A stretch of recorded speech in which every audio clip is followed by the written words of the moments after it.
You're listening to the Cyberwire Network, powered by N2K. N2K FM, Maryland Radio. Home of only malware in the building.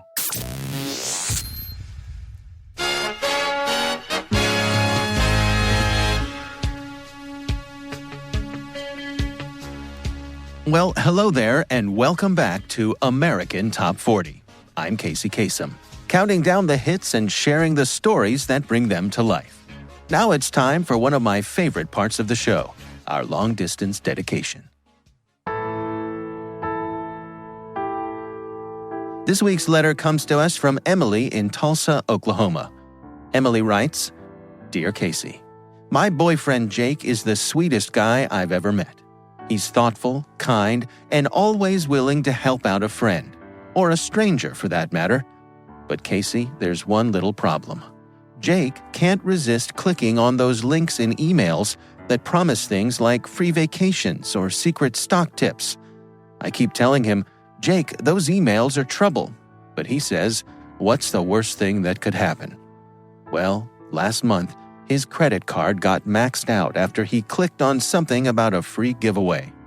Then, last week, his work computer got locked up with something called ransomware. I love Jake, Casey, but his curiosity is putting him and his passwords at risk. Could you play a song to remind him to think before he clicks? It would mean the world to me. Well, Emily, you're not alone. Plenty of folks out there have fallen for the sneaky tricks of cyber scammers, and it sounds like Jake could use a little reminder to pause and ask, is this link legit? So, for Jake in Tulsa, here's your long-distance dedication.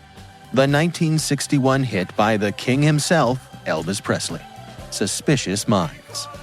Jake, remember, when it comes to sketchy emails, if it seems too good to be true, it probably is.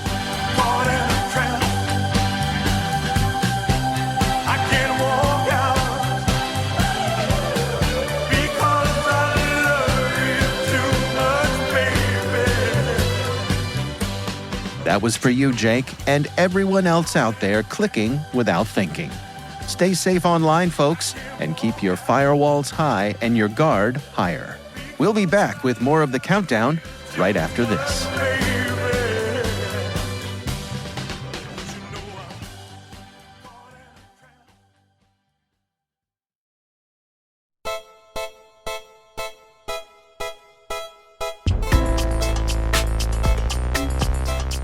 And we're back.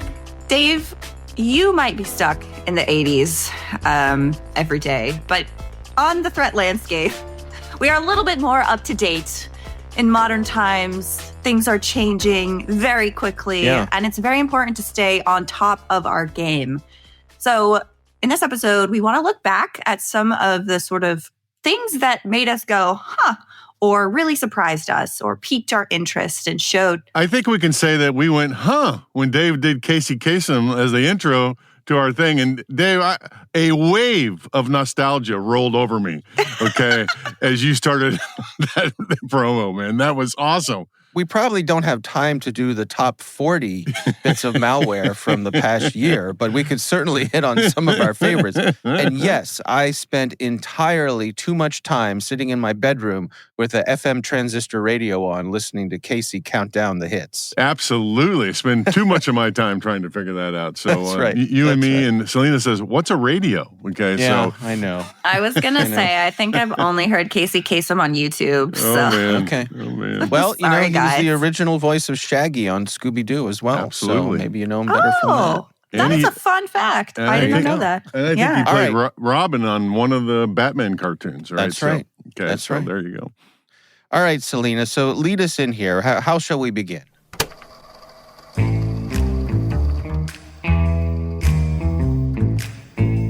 Well, you mentioned the reader writing in to talk about ransomware, so that might be a good place to start. It's still a thing, And I think what's really interesting is the expansion of techniques that ransomware threat actors are doing and that they continue to be so profitable. So it's expected to pass 1 billion in ransomware payments this year. It's still a very, very successful enterprise. What was it last year? What's the number threshold for payments? I believe actually, according to Chainalysis, last year it also passed 1 billion. So Wow. unclear if it's going to be more or less than last year, but I believe we're going to see higher payments. I mean, we've seen quite a lot of money paid in ransomware, big time dollar signs. So it's definitely still a successful enterprise. Although I was talking to Alan Liska and he says he hates calling it an enterprise. Of course, Alan Liska is the ransomware sommelier. He says we give them too much credit when we say it's an enterprise. So the ecosystem, the chaos and criminal underground. But I do think it's interesting too that we're seeing a lot of sort of expansion in techniques. So this is kind of, we want to look back over the last year, but also look forward to what's to come. An interesting story popped up towards the end of the fall where ransomware threat actors were posing as IT support on Microsoft Teams. So this expansion, this use of multi-channel attacks to target organizations, whether it's through social engineering or whether it's to actually deliver various payloads, it's this expansion and growth of the multi-channel attacks that we're going to have to kind of be on guard for. Yeah, I saw a story back in mid-December, I think it was, where one of the security companies was looking back at the numbers of ransomware claims over the year, and they were saying that the number of claims in November of 24 was double the average for the rest of the year. So it was something like 600 ransomware claims, and the average was, I think, in the 350s or something like that. So you're absolutely right. It's not slowing down. I think one of the things that I think of when I think about ransomware is kind of how normalized it's become. Like, it's a standard part of the playbook. And, I know, Rick, you and I have talked about having a playbook and having, your risk scenario and your appetite for risk and all that kind of thing. And I mean, it's on the list now. I guess what I'm saying is it's funny to me how normalized ransomware has become as a standard part of the things that every organization has to worry about. Well, I want to push back on the numbers a little bit, right? Because, like you said, 600 in a month. And so what is that total for the year? Is it 6,000 or whatever? So we did some research about the number of organizations just in the United States last year, and it's like 6 million. Okay, so the chances that any organizations are going to get hit with ransomware is just small, right? But when it hits you, okay, it's a black swan event, right? It could be a company killer, right? So that goes to how you might think about how to protect yourselves from those kinds of things. Does that jive with what you're seeing, Selena? Absolutely. And I think it's important to note, too, that it's, to your point, it could be a business killer. So if you are a small or medium-sized business, we've seen it with healthcare organizations, having shutdowns linked directly to ransomware attacks, or at least played a major factor in organizations having to shut their doors. And I keep going to the numbers, right? How many? Is it tens? Is it hundreds? Even that's a small number, right? So what do you think it is? So in terms of the actual impacts, we also rely on open source information in terms of what we're seeing. But certainly based off of information posted to leak sites, what we see in SEC filings here in the United States, it's a lot, unfortunately. I'm interested to see how that number shakes out, like what Dave was saying, the 600 claims in a month versus 350 overall, what the geographic spread on that is. And oftentimes, it's really hard to collect data from a researcher perspective because so many organizations want to keep ransomware quiet. If you're a publicly traded organization, you'll probably submit a filing and says, we've had a cybersecurity incident. Many of those that we see end up being ransomware. They're definitely worded very squirrely sometimes to try and hide. Here's your free year of protection insurance. Here's your free year of Yes. Yeah. Exactly. So unless something comes out via media reporting, sometimes things aren't even posted to leak sites because organizations will pay, right? So the double extortion tactic only shares publicly if an organization doesn't pay or if the threat actor is particularly mean and just, they paid already, but we're still going to extort them type of thing. So it's hard to get from open source data information about what it looks like overall. So I think there's quite a bit, a few hundred a month, I would say, is probably solid, like you're talking about, Dave. Yeah. But of course, that also, what is the geographic spread of that? Is it, where are we looking at? Is that based on open source reporting or, incident data, things like that? So it's tough to gauge, but just looking at the actual money that these organizations Money's big, are making. So much money. Well, Dave knows that I am a Malcolm Gladwell fan, right? And over the holidays, I read his latest book, Revenge of the Tipping Point. And one of the things he mentions in there is the rule of the few, right? Where we see these problems emerge in the world, like ransomware, and we see the headlines, and it appears that it's this gigantic problem, that there's thousands of attacks every day, and we should all just be sticking our heads in the sand and, and running away from the problem. And what we were talking about here is that the number of attacks are really small, okay? But they have a large effect on the culture and how we try to, what we do as we devise strategies to try to protect ourselves from those things. So he calls it radically asymmetric distributions, okay, of problems, right? And it's a really interesting idea, and I think that's the way that it is in the cybersecurity community. I would say attempts are a lot, though. Because if you're talking about successful ransomware, the number is probably drastically lower than the attempts to get, ransomware on an organization, right? So you have like initial access brokers that are conducting super widespread attacks on a daily basis that could impact, tens of thousands of organizations or target tens of thousands of organizations.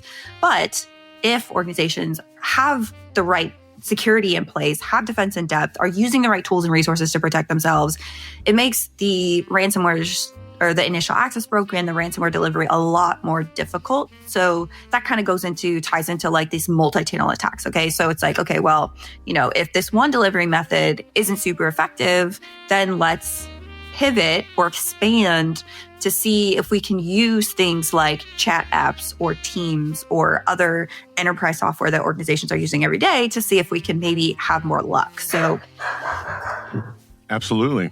Whatever that dog's name is, I agree wholeheartedly. Well, this whole discussion, though, goes to the point we were talking about before, is what strategies do you use to protect yourselves from this? Because if the chances that you're going to get hit by a ransomware is really small, but if you do get hit by it, it could be a company killer. Right. Okay. So, but let me jump in there, because does that mean in your planning you think about it in the same way you think about something like a hurricane or a fire or a tornado or a flood, right? Like natural disasters that are highly unlikely, but if they do happen, as a friend of mine who is in the insurance business said, imagine a Wile E. Coyote smoking hole in the ground, right? Like that's where it could leave you. Well, I mean, that's exactly right. So and I would say that for most organizations, I'm talking about small to medium to maybe getting close to the Fortune, 5,000 or whatever. The strategy in this kind of an environment, we're talking about black swan events here, okay? Things that don't happen very often, right? So you might not spend a lot of money in prevention because, here at the N2K, we're just a little startup. We don't have resources to do all that. Our probably best strategy is resilience. We want to survive the attack, not prevent it, right? And keep on delivering whatever we're delivering to our customers, and so they don't even notice, even though it's complete chaos on the inside. That might be the strategy that most of us should be pursuing for this kind of thing.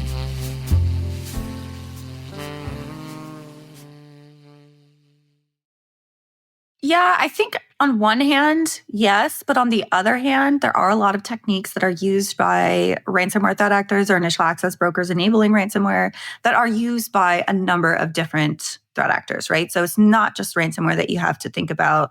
Certainly business email compromise is actually more costly than ransomware. If we're talking about, just in scope, I think the IC3 report last year said $3 billion in business email compromise, fraud impacting organizations. And, they use similar techniques. So you have, if we're talking about the multi-channel attacks, you have them targeting, again, potentially Teams, LinkedIn, or messages, things like that. SMS, of course, you see a lot of SMS text-based, like, hey, can you do me a quick favor?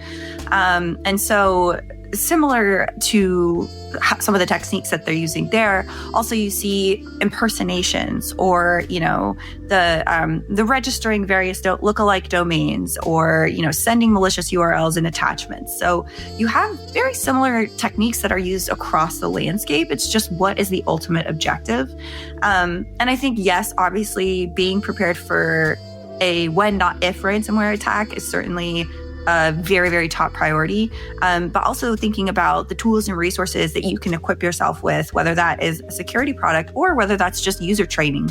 I know a lot of people kind of think about, oh, well, maybe user training is clicking a button and making sure that I know what I'm looking at. But it is very important to equip people with, like, what do the threats really look like? I mean, what are the social engineering techniques that threat actors are using? And this kind of brings up another point too, right? Where we have a lot of things like telephone-oriented attack delivery or callback phishing, right? Where it's actually talking to someone, a real person, to pretend to be somebody, to ask them, hey, like, call this number, we're going to invoice you this. And then, it starts off a whole different social engineering technique. Or, we mentioned before the click fix technique, where a little pop-up comes up on your computer and says, hey, this is broken, but here's how you can fix it. So it's trying to also equip people with the knowledge and understanding of the modern threat landscape, I think, to be able to play that role if, Rick, to your point, maybe we don't have the availability and resources to invest in a full defense in-depth infrastructure from, like top to bottom, like many small businesses. So you have to think about, where do we prioritize? Where do we focus our energies? And how can we use, potentially even free resources?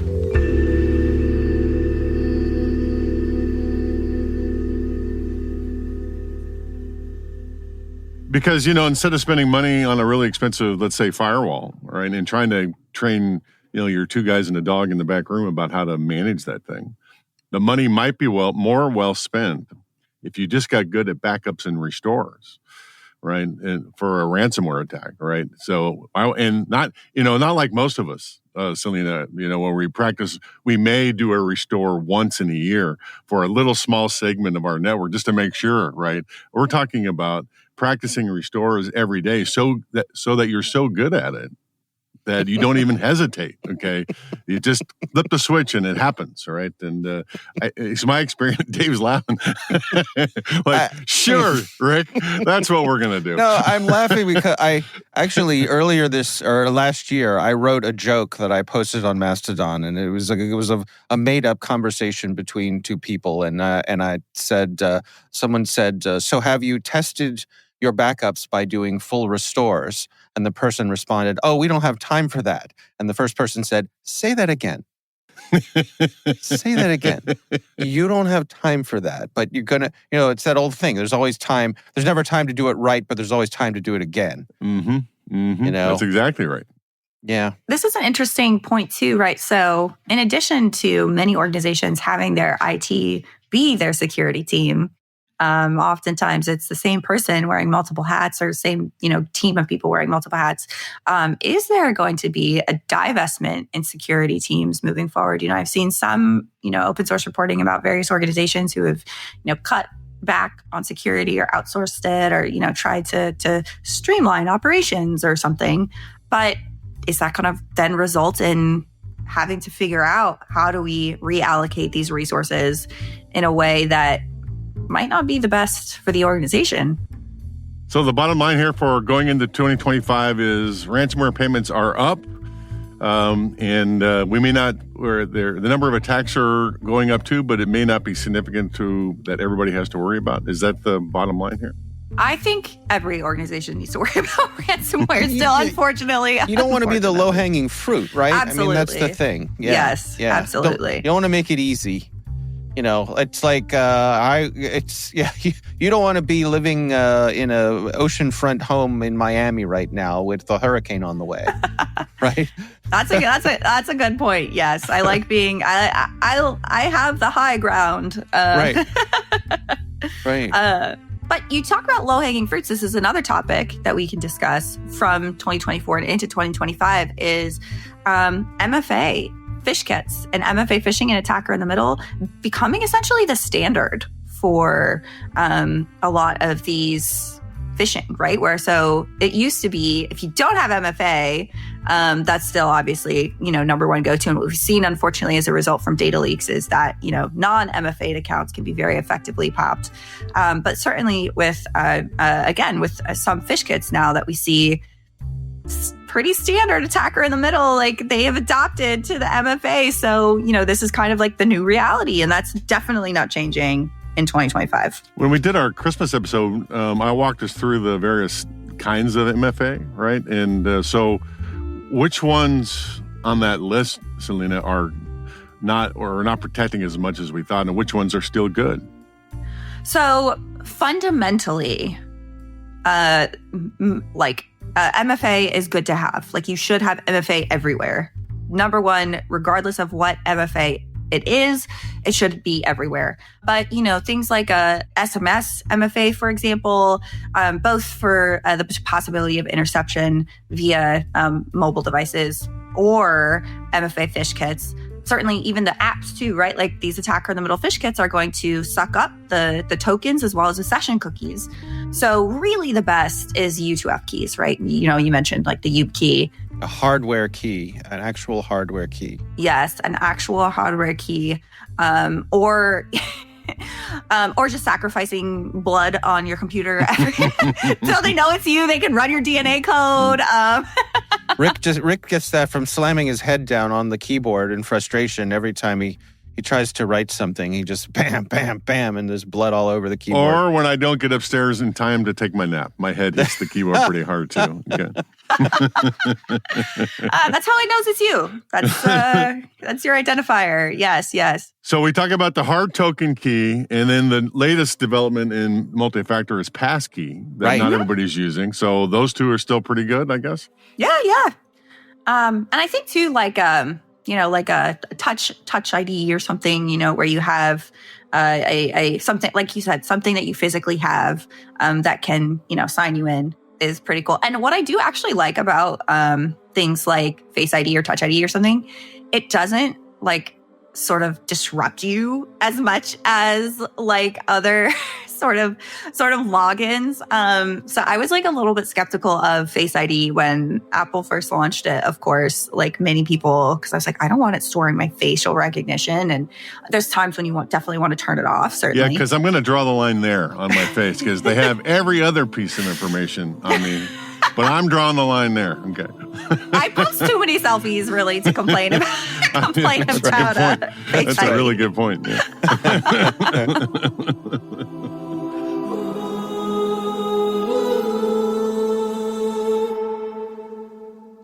Stay tuned. There's more to come after the break.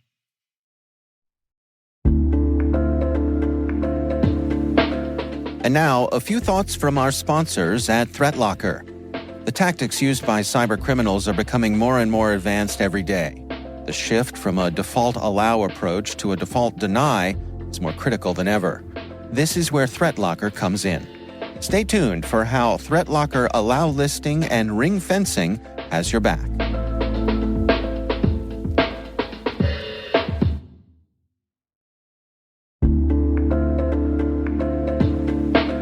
So let's return to our sponsor, ThreatLocker. ThreatLocker is a zero-trust endpoint protection platform that strengthens your infrastructure from the ground up. Where traditional cybersecurity tools require you to create a list of things you don't want to run, ThreatLocker enables you to easily curate an allow list of everything you need in your environment and network. and block everything else by default. With ThreatLocker Allow Listing and Ring Fencing, you gain a more secure approach to blocking exploits of known and unknown vulnerabilities. ThreatLocker provides zero-trust control at the kernel level that enables you to allow everything you need and block everything else, including ransomware.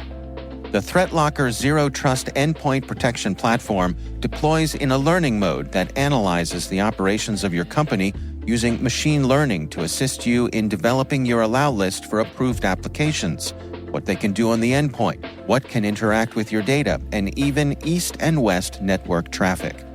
We thank ThreatLocker for sponsoring our show.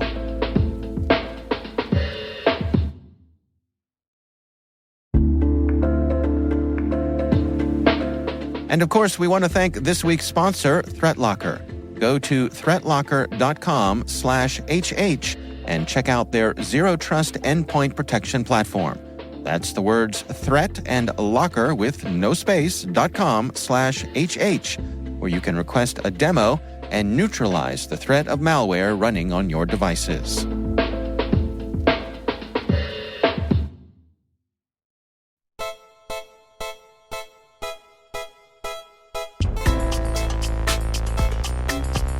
Well, let's move on to some other categories then. I mean, we've got passwords, we got ransomware. I mean, what are some of the other sort of top things if you're a business organization and you're looking to minimize your exposure for this coming year?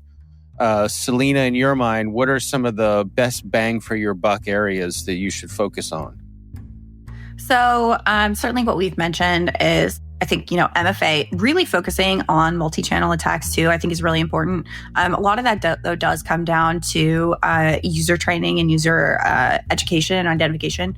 One thing that I thought was really interesting, actually, I'm referencing him again because we literally just talked about this, but when I was talking to Alan Liska, I thought it was really interesting because he talked about, when he goes to, he has his comic books that he creates and sells. So when he goes to Comic-Con and he's like, talking about his book that is based on a ransomware insurance investigator, they're like, what's ransomware? And so I think, we have this conception as people that work in security that everyone obviously knows everything. And, oh gosh, we're so sick of talking about ransomware. It's everywhere. Everyone knows. I mean, my sister has been a victim of ransomware 4 times. So, and impacted by it that many times. And she still is just like, well, it's a cybersecurity issue that I just have to deal with in my life, so it's really interesting. And I think a lot of people kind of oftentimes, I think, either scoff at or kind of, does user training actually work? But so much of that is education. And it's so important to raise awareness about these new techniques and educate people about this is how it's actually working. And why I love this podcast is because we do it in a very fun way. It's not like, oh gosh, this is like boring security training, but we really, want to talk about these things and make it understandable from, a sort of general user experience. And so, I think mobile threats are really big. We've seen a very, very big increase in things like crypto job scamming. So like pig butchers, they're kind of pivoting to these sort of, oh, can I offer you a job to conduct crypto fraud? We see them targeting mobile and apps across the space. Another really big one I think that's important to be mindful of is the North Korean IT workers infiltrating various businesses. So that's huge. And I actually believe that the U.S. Department of Justice just released information on charging some of the individuals involved with that. Yeah. 14 folks got indicted in a federal court not that long ago. The odds of them ever seeing justice are low, but wow. But it is, the symbolism I think is important.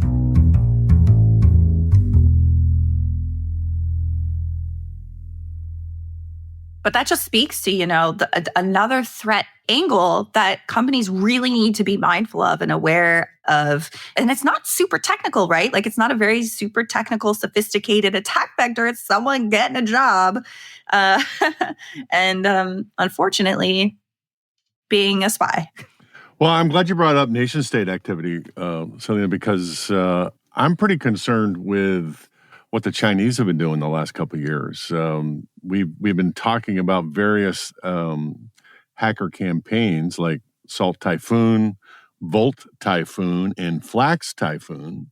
This is Chinese government infiltrating critical infrastructure in the U.S. and all over the world. For Salt Typhoon, they've infiltrated the telecommunications infrastructure, right? And then, which means they could listen in on everything. It's probably one of the greatest cyber espionage coups we've seen since the OPM hacks a number of years ago. And I'm wondering what you guys are seeing about all that, and can we protect ourselves from that? I wonder if the rate of takedowns has been accelerating. My sense is that it has. Just the amount that I've been reporting on them the past year. Talk about law enforcement takedowns? Is that law enforcement? And I realize that's not the same thing as espionage, but I guess what I'm saying is the coordinated international effort to take down these folks, to take down infrastructure, and to actually arrest people and to extradite them and that sort of thing. It seems to me like those efforts are accelerating, and we're seeing more and more of it. It's not an avalanche yet, but I just have a sense that it's getting faster. The espionage thing, I guess I always wonder because, look, everybody does espionage, right? And we don't hear stateside, we don't hear the reports about what our own government is getting into and what access we have. So I think it's justified for us to be upset about them getting in, and it certainly is a problem. But what's the real balance? Like, is this tit for tat? Is this are they way behind us, or are they way ahead of us? I don't have a sense for that. I actually saw a very interesting Blue Sky post from Kieran Martin, and he says, who's Kieran Martin? So Kieran Martin was the first head of the UK National Cybersecurity Centre, and now he is a professor at the Blavatnik School at Oxford. Easy for you to say. I hope I pronounced that correctly. Actually, sorry, Kieran, if I didn't. Side note, I went and visited him recently and got a lovely tour of Oxford and the where he works, and a very cool bridge. So I have to say 10 out of 10 for Oxford. But he posted a really interesting thing on Blue Sky, and he said the Volt and Salt Typhoon is a disaster, and it's in terms of naming, like the typhoons. And it's really hard for non-specialists to tell them apart. And, Dave, you mentioned the sort of, the U.S. is hacking. Well, the way that he described Salt Typhoon is a Snowden-style espionage by China against the United States. So I thought that was kind of funny, like putting it in reference to a campaign or capabilities that many of us here in the United States learned about with the Snowden leaks that the U.S. government was conducting. And then he described Volt Typhoon as a direct Chinese military threat to degrade Western infrastructure. So I think, having these two distinct ways of explaining, it's very basic level, but from the telco infrastructure, I think it was really interesting, and it hoovered up, I'm sure, a lot of data. People were, notified. Certainly, politicians were involved, and people working with them. But what I really think is Volt Typhoon in terms of pre-positioning and getting into critical infrastructure, because there was no indication really of like what the objective could be. There was it could be pre-positioning for disruptive attack. It could be espionage, but certainly having the ability to potentially do that is a lot. Those are two different types of threats, right? I think it's really interesting to see that both in the same year, I feel like came out, and it's like, oh, whoa, China be messing with U.S. infrastructure. Whoa.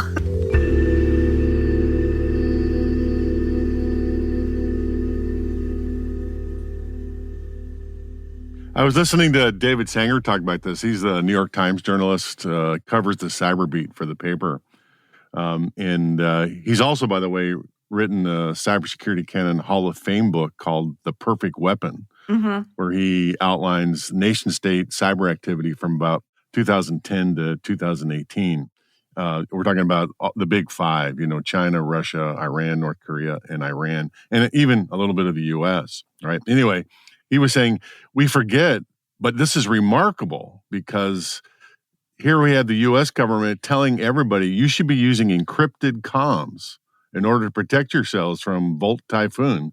remember, not 15 years ago, they were trying to make sure you couldn't use encrypted comms, right? So this is a milestone that we should, just stand around and talk to each other about. Yeah.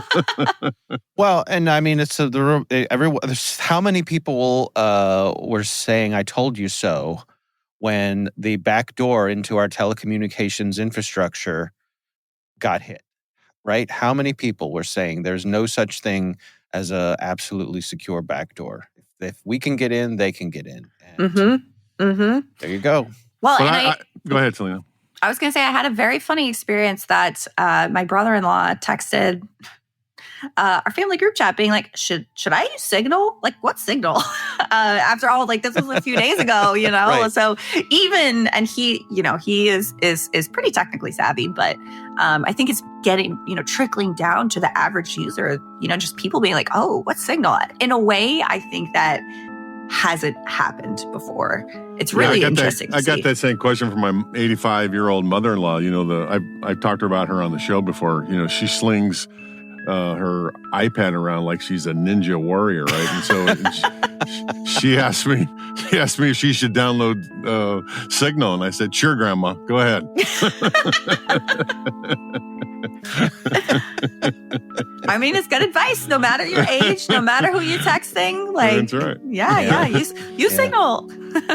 I think your point is right, though, Selena. The more dangerous one is the critical infrastructure one. Is that Volt Typhoon? Is that the name of it? Because that is pre-positioning an ability or a capability that you could actually take down some critical infrastructure stuff if we ever get into a hot mess fight with China, right? So, that's the one that's probably more scary. Yeah, but it has less of an impact on the regular person, I think. So it might just not have percolated unless you turn my quite power as much. off. Yeah. So. Oh, yeah, but we haven't seen there's nothing for the average user to do to prevent this, right? Good point. Yeah. Right. There's no signal for. Yeah. I'm going to stand. I'm going to stand and look ready to the right. Wait, that's what I'm going to do now. Right. Well, what's the cyber equivalent of a duck and cover drill? Yeah. No, that's true.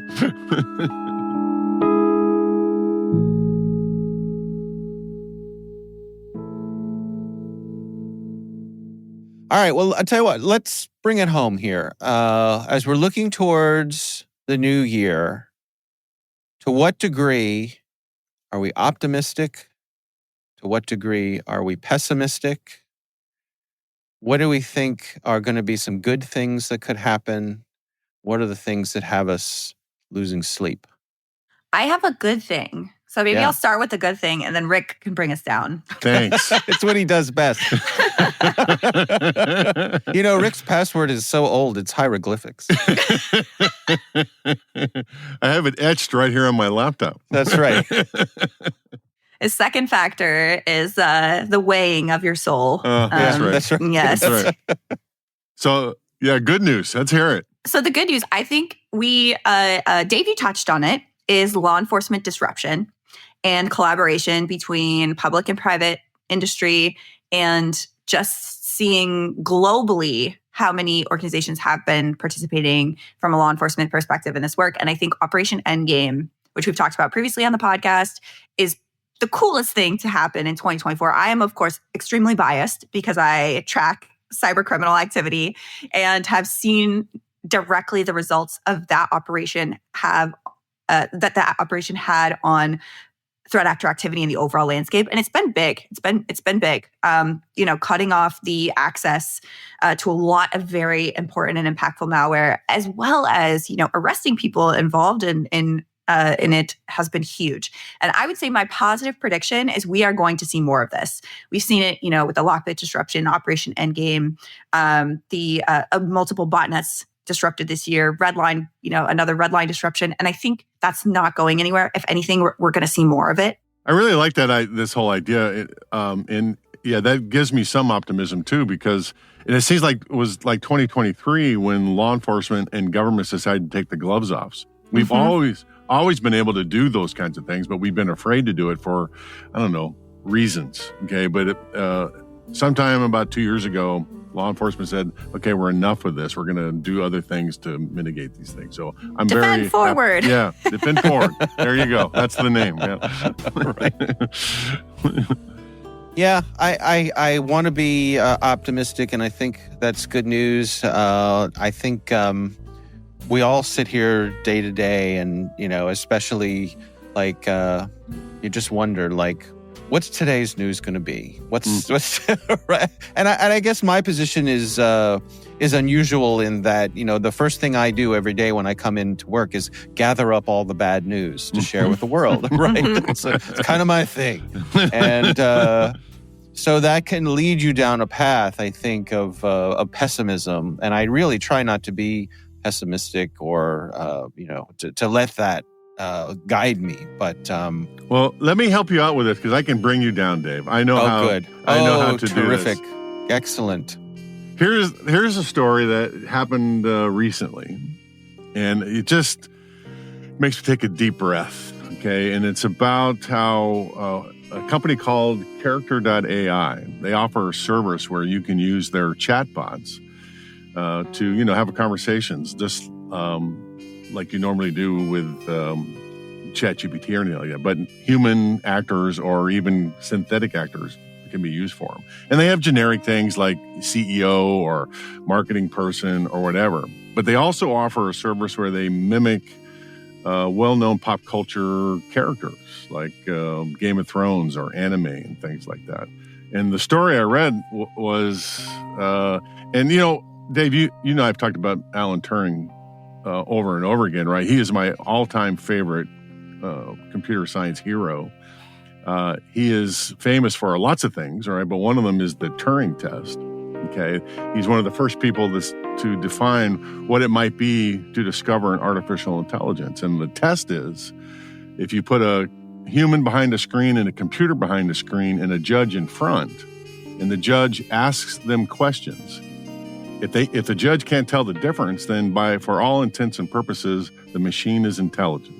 Okay, and we have passed that threshold in some of these ChatGPT LLM models, right? And that's a long beginning of a story of this really downside to the Turing test, which is a teenager last year committed suicide, partly because of a relationship he developed with an artificial character from Game of Thrones that at least partially talked him into committing suicide, right? And when they looked at the text transcripts, not only was that conversation going on, but this is, again, a teenage boy. He thought the character was his girlfriend, okay, and they were having sexual conversations, okay, in those chatbots. Now, if you're an adult, who cares? But a teenage boy, teenage girl, maybe that's not appropriate. And that is the dark side, okay, to passing the Turing test.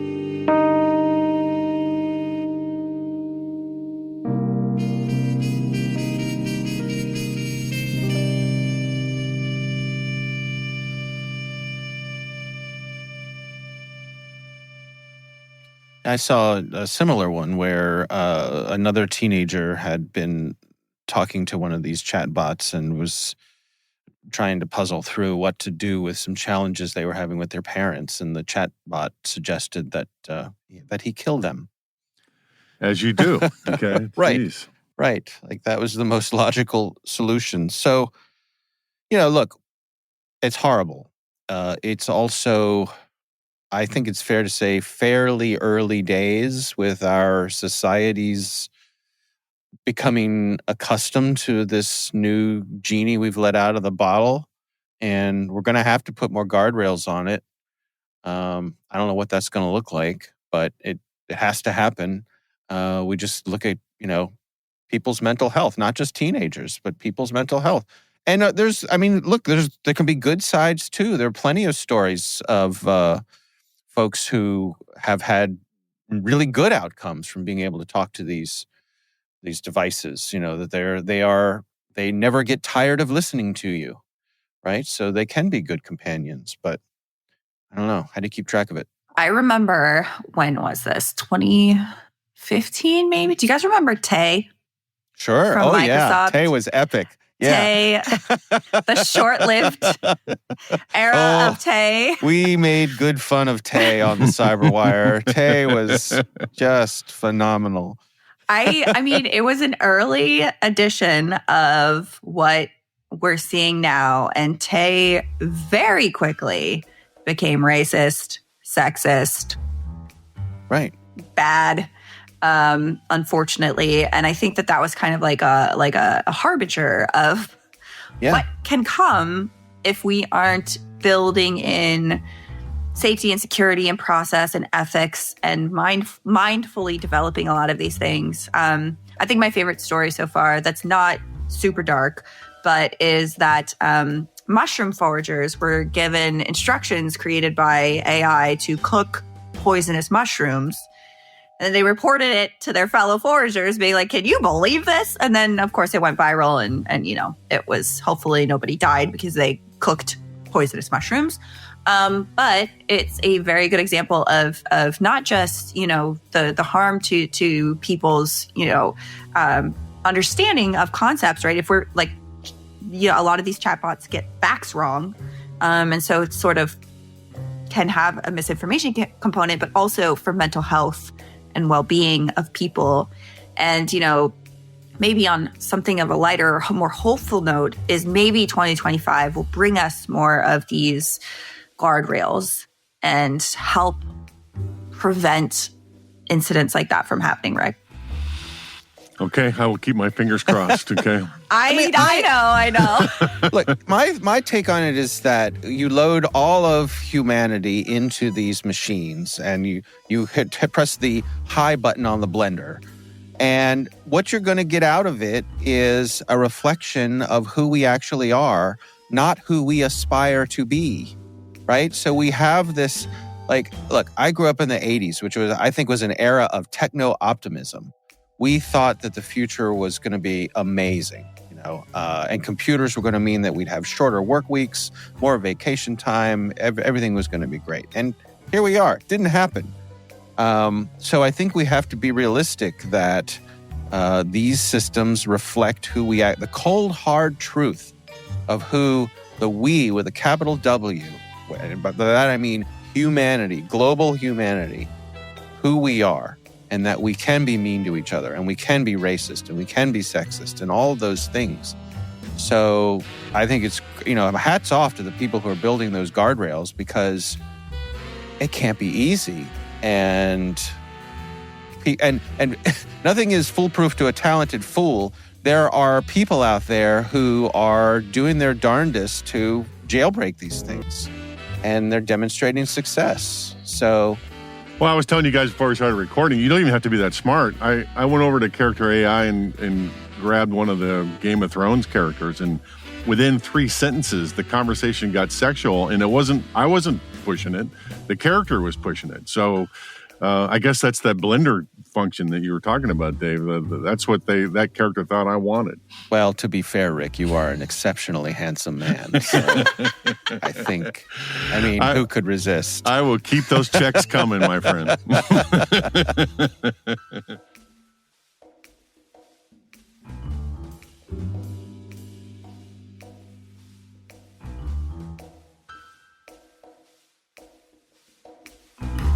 We'll be right back.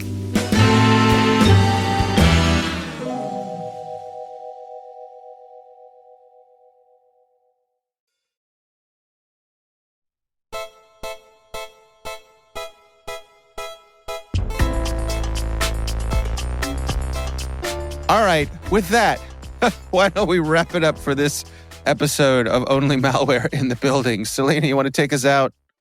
Yes, this was a very fun conversation. I think 2024 really had a lot of big events that can help us predict what's coming next and hopefully guard ourselves against new threats and the human soup of artificial intelligence. Human soup.